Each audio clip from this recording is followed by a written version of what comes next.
Bonjour, je vais vous parler de Carol et Tuesday, un manga que j'ai lu récemment. Alors c'est tiré d'une série de dessins animés. C'est par Morito Yamataka et ça a été publié aux éditions Kadokawa Shoten.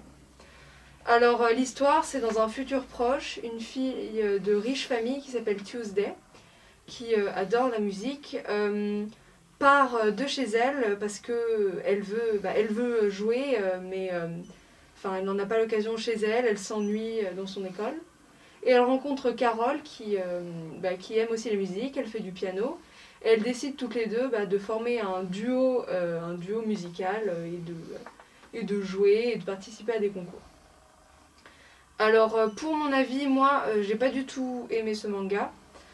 Parce que déjà j'ai trouvé l'histoire en soi est bien, mais j'ai trouvé ça très niais. Quand elles se rencontrent, c'est trop too much.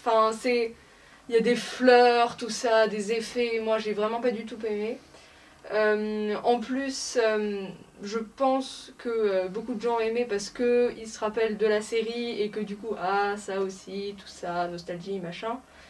Mais moi, vraiment, les dessins, je trouve trop de niaiseries, à chaque fois, je trouve un côté trop cucu et tout le temps mignon, Carol et Tuesday, et puis c'est trop, je trouve que le scénario est trop prévisible, elles se font remarquer par une grande chanteuse, Crystal, on s'en doute à chaque fois, oui, c'est le héros, il n'est pas très fort, mais il y a quelqu'un de encore plus haut placé qui le remarque, et du coup il va grandir, et en fait il a de très grandes qualités, c'est trop prévisible, et je trouve ça pas intéressant du tout, et beaucoup de côtés m'énervaient, autant dans le dessin que dans le scénario, dans l'histoire, tout ça, à un moment elles ont des flashbacks, quand j'étais petite, un musicien est venu et c'est là que j'ai vu la musique, tout ça. Bon, c'est